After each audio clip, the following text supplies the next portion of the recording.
सीरत जुर्अतो हिम्मत का है इजहार, सीधी बात रिवायात सहाफत का अलंबरदार, सीधी बात।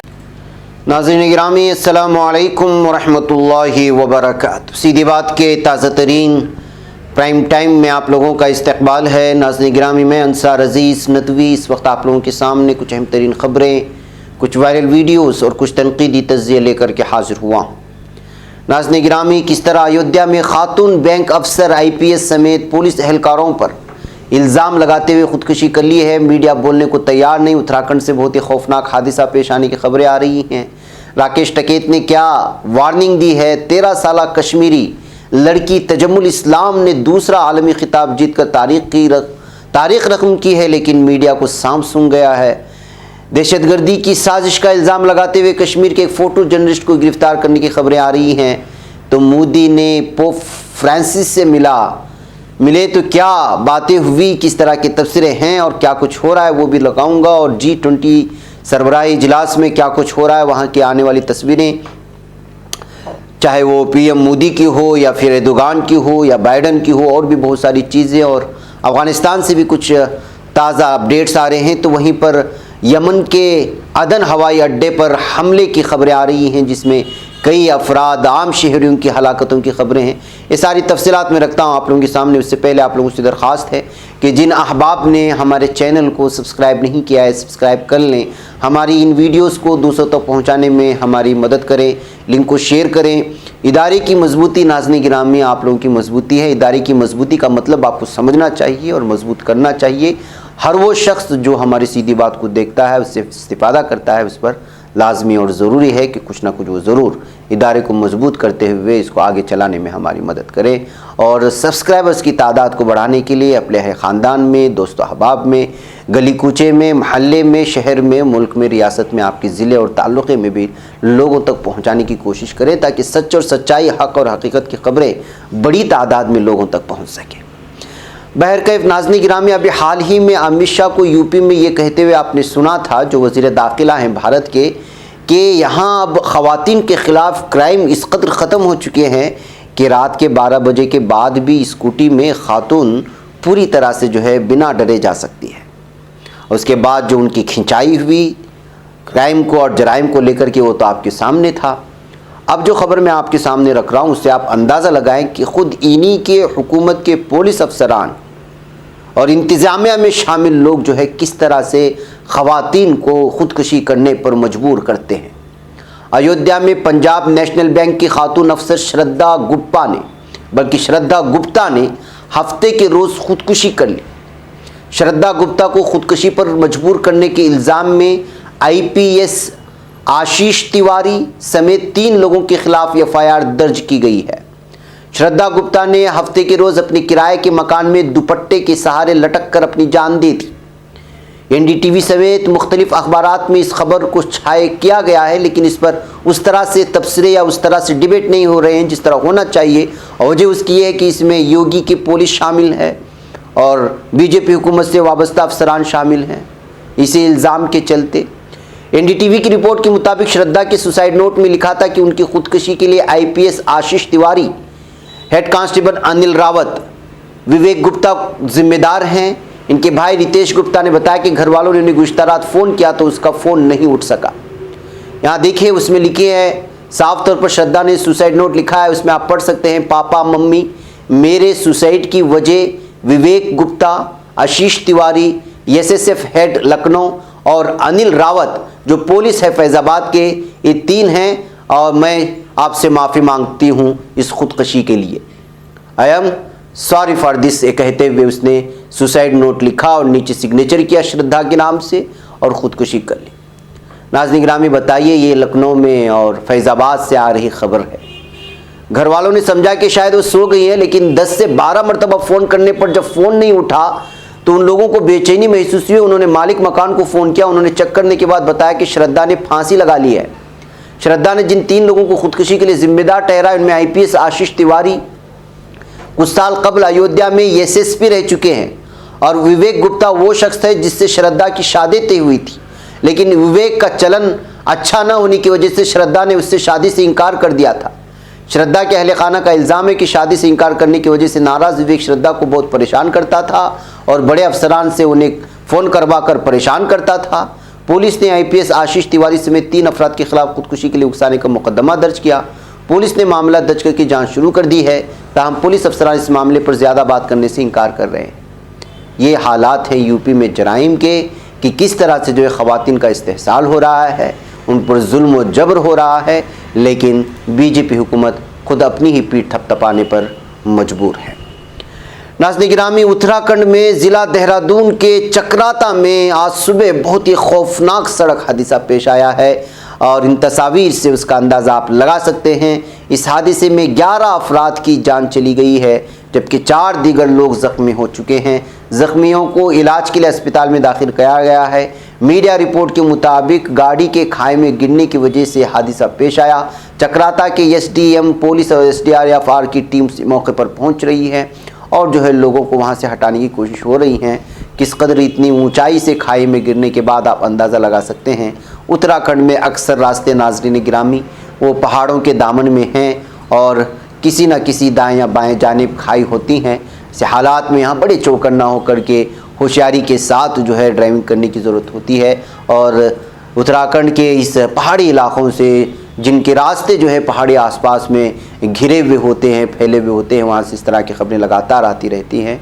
ऐसे में जो है चौकन्ना होने की बहुत ही ज़रूरत है। बहकैफ उत्तराखंड से आई हुई ये बहुत ही खौफनाक और अफसोसनाक हादसा है। ये खबर है 11 अफराद के हलाक होने, 4 अफराद के ज़ख्मी होने की खबरें आ रही हैं। अभी तक मुकम्मल रिपोर्ट जो है मुकम्मल हलाकतों की और ज़ख्मियों के सामने नहीं आई थी। बहरकैफ इस सिलसिले में पुलिस पहुंचकर तहक़ीक़ात कर रही है।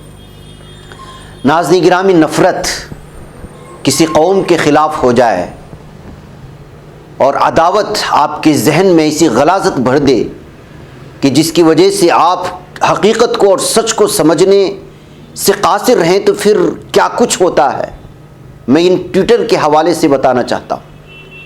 शामी का सपोर्ट किया विराट कोहली ने, तो एक ने लिखा कि अब विराट कोहली के कप्तानी में हम कोई खेल खेलना ही नहीं चाहते।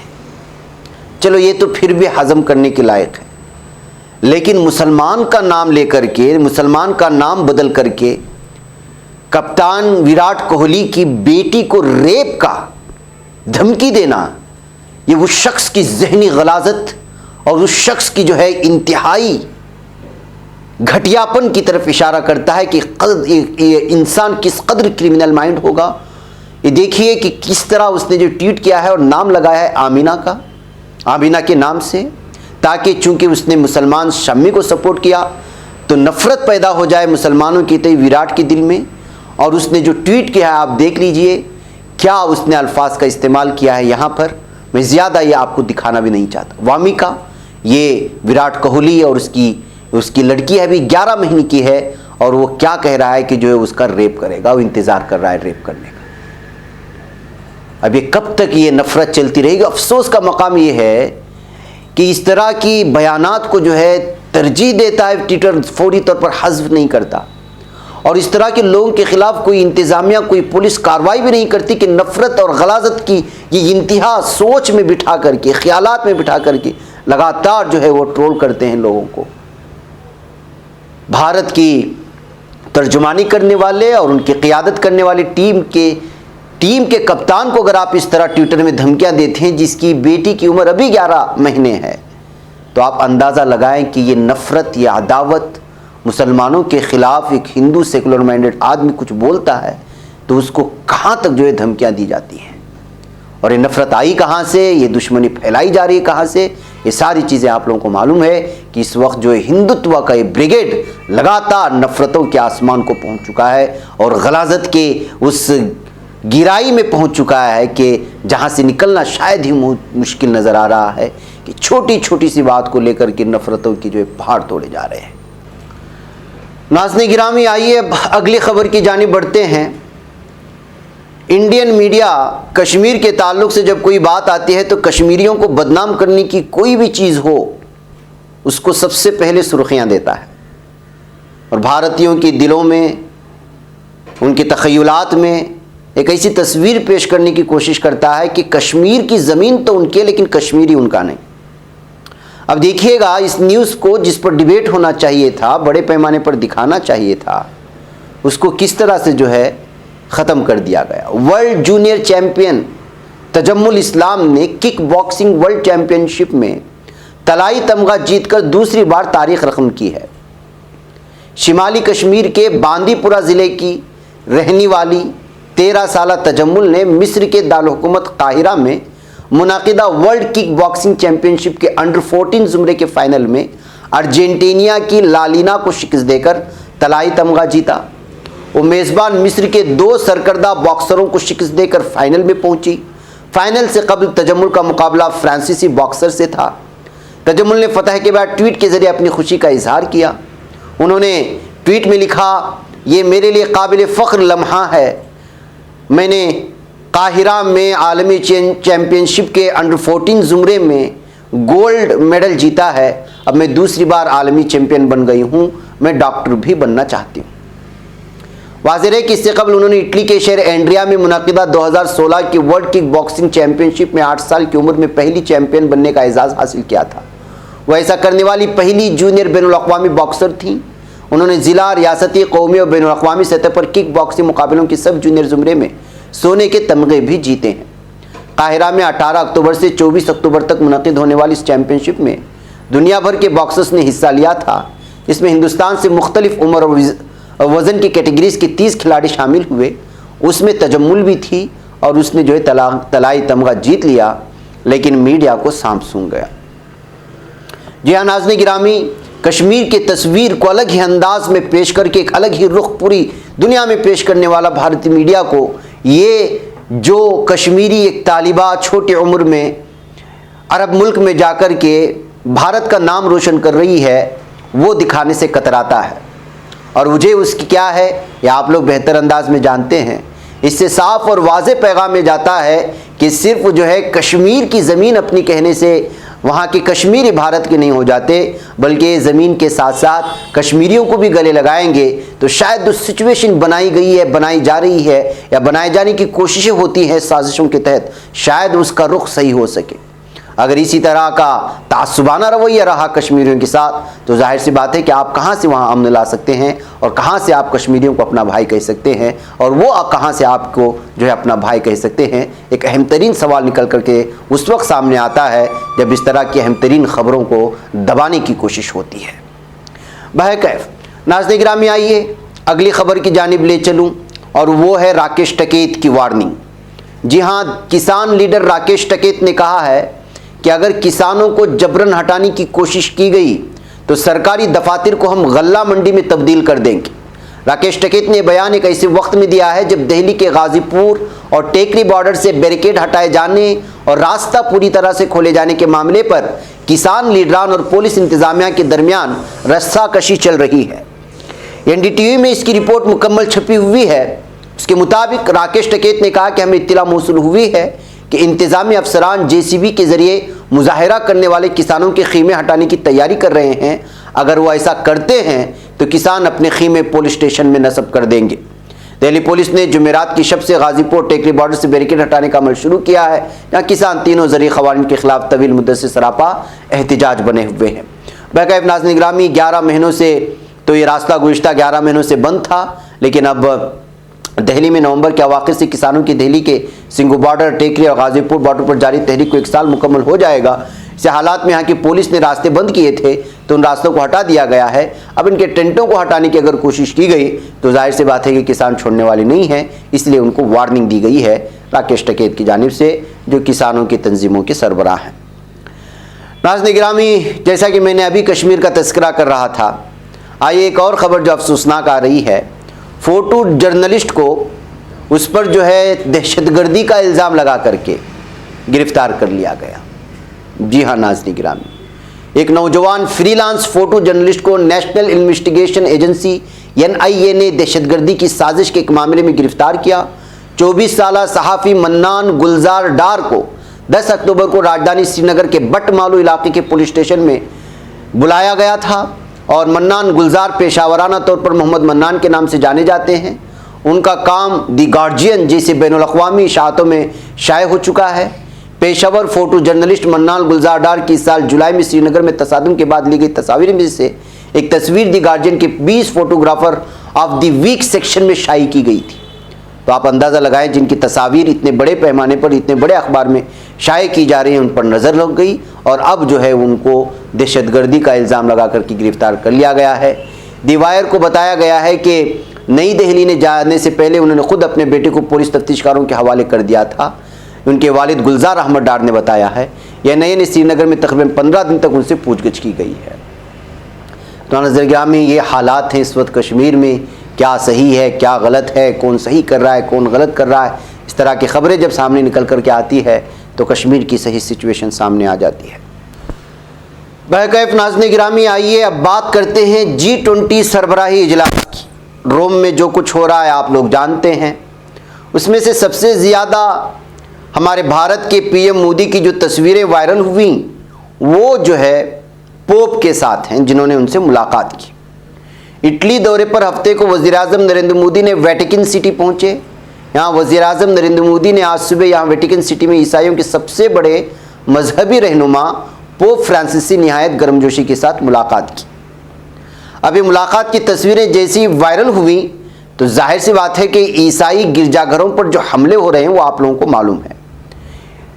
अभी जो इससे पहले एक तस्वीर बदली है, इंडियन एक्सप्रेस की रिपोर्ट और उसकी सुर्खी आप देख लीजिएगा, जिसको अंकिता उपाध्याय ने रिपोर्ट किया था कि 2021 में जुमला 300 ऐसे मुकदमे दर्ज कर लिए गए हैं जिसमें पूरे भारत में क्रिश्चियन पर और उनके चर्चों पर हमले हुए थे। एक तरफ भारत में इन्हीं के भक्त कहें या इनको सबसे ज़्यादा चाहने वाले ईसाइयों पर हमले करते जा रहे हैं, चर्चों पर हमले करते जा रहे हैं और राहिबों पर ज़बरदस्ती जबरन तब्दील मज़हब कह कर के क्या कुछ हुआ हमने प्राइम टाइम में दिखाया है। और इंडियन एक्सप्रेस की सुर्खी आपको साफ और वाज़ेह पैगाम देती है। दूसरी जानिब ईसाइयों की सबसे बड़ी मजहबी रहनुमा से वज़ीर-ए-आज़म नरेंद्र मोदी इस गर्मजोशी के साथ मिल रहे हैं कि महसूस होता है कि जो है कुछ भी भारत में ईसाइयों के साथ नहीं हुआ, सब कुछ चंगा है। लेकिन जो चंगा है वो आप लोग जानते हैं। यही वजह है कि इस तस्वीर को जो पोप से मुलाकात है उसको शेयर करते हुए अब जो ईसाइयों पर हमले हो रहे थे उसको साथ मिला करके सोशल मीडिया में पूरी तरह से जो है खिंचाई करने की कोशिशें हो रही हैं। एक तरफ ये तस्वीर वायरल हुई तो दूसरी जानिब जाहिर सी बात है कि भारत और तुर्की के दरमियान इसलिए नहीं बनती क्योंकि तुर्की कश्मीर में जो कुछ हुआ 370 आर्टिकल हटाने को लेकर के पाकिस्तान का सपोर्ट करता है, दूरियां बनी हुई हैं। लेकिन इस दरमियान में नरेंद्र मोदी के साथ एर्दोगान की तस्वीर बहुत ज़्यादा वायरल हुई। बताया जा रहा है कि नरेंद्र मोदी से मुलाकात के लिए यूएन के जो सरबराह हैं उन्होंने कोशिश की थी और उन्होंने उनसे मुलाकात करवाई थी। एंटोनियो गुटेरेस जो सेक्रेटरी जनरल है अक़वाम मुत्तहिदा की, उन्होंने सालिसी की और जो है एर्दोगान से मुलाकात करवाई। तो फिर वहाँ पर जो खैर सगाली मुलाकात हुई है। क्या गुफ्तगू हुई है तो नहीं, लेकिन मुमकिन है कि नॉर्मल जो बातचीत होती है वही होगी। दूसरी वीडियो जो सबसे ज़्यादा वायरल हुई वो एर्दोगान और बाइडन की वो तस्वीरें जिसमें बाइडन एर्दोगान को जो है सल्यूट करते हुए नज़र आ रहे हैं। इस तस्वीर को आप देख लीजिएगा, यहाँ पर सामने आ रहे हैं एर्दोगान मुलाकात के लिए और मुलाकात करते हैं। इस दरमियान में अफ्रीका के जो सदर हैं उस ममालिक के, उनके सामने जो है तारीफ़ करते हुए नज़र आते हैं एर्दोगान की।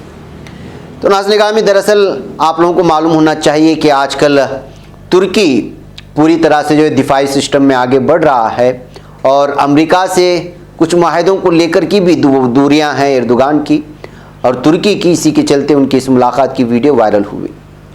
और इसके अलावा ये तस्वीर भी देख सकते हैं, सदर रजब एर्दोगान ने G20 इजलास के दौरान अमरीकी सदर जो बाइडन और बरतानवी वज़ीर-ए-आज़म बोरिस जॉनसन से भी खुशगवार अंदाज में तबादले ख्याल करते हुए नजर आए। ये तस्वीरें भी वायरल हुई। इसके अलावा नाज़रीन गिरामी, सदर जो बाइडन से अलग मुलाकात हुई और दोनों ममालिक के वज़राए खारिजा भी थे।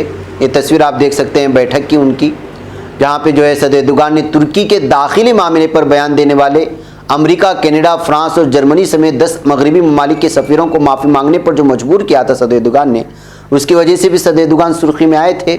अब जो है इस इजलास में जो खुसूसी इजलास मुनक़िद हुआ, उसमें जो है अपने जो दिफाई सिस्टम के सिलसिले में जो अनबन हुई थी, जैसे कि F-35 जंगी तैयारों की ख़रीदारी नहीं दी गई थी अमेरिका की जानिब से, इस वजह से कि तुर्की ने जो है रशिया से दूसरा दिफाई सिस्टम ख़रीदा था। इसी की वजह से जो है F-35 का जो मुआहिदा हुआ था उसको अमेरिका की जानिब से तोड़ दिया गया था, जिसकी वजह से खरबा खरब की जो है इस वक्त बहुत बड़ी रकम फंसी हुई है अमेरिका में। इस वजह से जो है वो इस रकम निकालना चाहते हैं अमेरिका से, या फिर जो है F-35 की जंगी तैयारी लेना चाहते हैं। इसी बात को शायद बाइडन के साथ जो है बात करने के लिए खुसूसी मुलाकात हुई है, ये कहते हुए जो है इस तस्वीरों को इस वक्त वायरल होने की कोशिश हुई है। ये G20 की वो अहम तरीन इक़्तिबासात थे सरबराह इजलास के, जो मैंने आप लोगों के सामने रखे और इस पर तबसरा आपके सामने ज़रूरी था। नाज़रीन गिरामी, अफ़गानिस्तान से भी कुछ अपडेट्स आई हैं, आइए बात करते हैं। और वो इस वक्त आप देख सकते हैं कि किस तरह से मुलाकात हो रही है। वज़ीर आज़म मुल्ला मोहम्मद हसन अखुंद से तुर्कमानिस्तान के वज़ीर ख़ारिजा राशिद मुरादिफ और उनके हमरा वफ़द से मुलाकात हुई। मुलाकात के दौरान फ़रीक़ैन ने अफ़गानिस्तान तुर्कमानिस्तान ताल्लुक़ात की तौसी और राहदारी ताउन और मुश्तरका इक़्तिसादी और बुनियादी ढांचे के मनसूबे पर अमल दरामद पर तबादिल ख़याल किया गया। और इसके अलावा इमारत इस्लामी अफ़गानिस्तान तुर्कमानिस्तान के दरमियान बाज़ाब्ता राब्ता करने की भी बात हुई और उन वफ़द ने मुलाकात की और ताउन को मजबूत बनाने की भी यकीन दहानी कराए जाने की ये सारी तफसीलें और ये सारी तस्वीर इस वक्त सामने आ रही हैं। तो नाज़रीन गिरामी, इस तरह से अफ़गानिस्तान से आई हुई ये कुछ अहम तरीन ख़बरें हैं। अब बहुत ही अफसोसनाक खबर आ रही है आज यमन से, और ये है कि वहाँ अदन के हवाई अड्डे पर आज हमला हुआ है। अभी जो इस वक्त रिकॉर्डिंग चल रही थी उसी वक्त ये ताज़ा खबर पहुँची है आपके सामने, जो इस वक्त पेश कर रहा हूँ मैं। यमन के आरिज़ी दारुल हुकूमत अदन में एयरपोर्ट के करीब धमाके से 12 अफराद जाँ बहक हुए। खबर के मुताबिक यमनी वज़ीर इत्तलात का मानना था कि अदन हवाई अड्डे के करीब धमाका हुआ। क्यों धमाका किया, किसने किया, क्यों कुछ हुआ, आसमानी तह ज़मीनी तह पर कोई बम तो नस्ब नहीं किया गया था, सारी जानकारी हासिल करने की कोशिश हो रही है। लेकिन 12 शहरी जाँ बहक हो चुके हैं, मुतअद्दिद अफराद शदीद ज़ख्मी हुए हैं। सही तादाद अभी तक सामने नहीं आई है हलाकतों की, लेकिन इब्तिदाई इत्तलात जो मौसूल हुई हैं वो यही है। इससे कबल रवा माह के शुरू में अदन के गवर्नर को कार बम धमाके के ज़रिए निशाना बनाने की कोशिश की गई थी। हमने ये तफसीलात भी आप लोगों के सामने रखी थी अपने प्राइम टाइम में, वो उसमें बच गए थे, लेकिन 6 अफराद जान की बाजी हार गए थे। और अदन हवाई अड्डे के करीब होने वाले धमाके की फुटेज में लोगों को लाशें उठाते हुए देखा गया है, जबकि फायर फाइटर्स आग बुझाते नज़र आ रहे हैं। नाज़रीन गिरामी, आपको मालूम होना चाहिए कि यमन की आलमी सतह पर तस्लीम शुदा हुकूमत ने 2014 में दारुल हुकूमत सना से अदन मुंतकिल कर दिया था, जिसकी वजह से हूसी बाग़ियों हुकूमती दस्तों के दरमियान लगातार झड़पें हैं। जाहिर सी बात है कि इस तरह जो हुकूमत और सरकार के अंडर में है वहाँ पर ये हूसी दहशतगर्द लगातार हमले करते रहते हैं।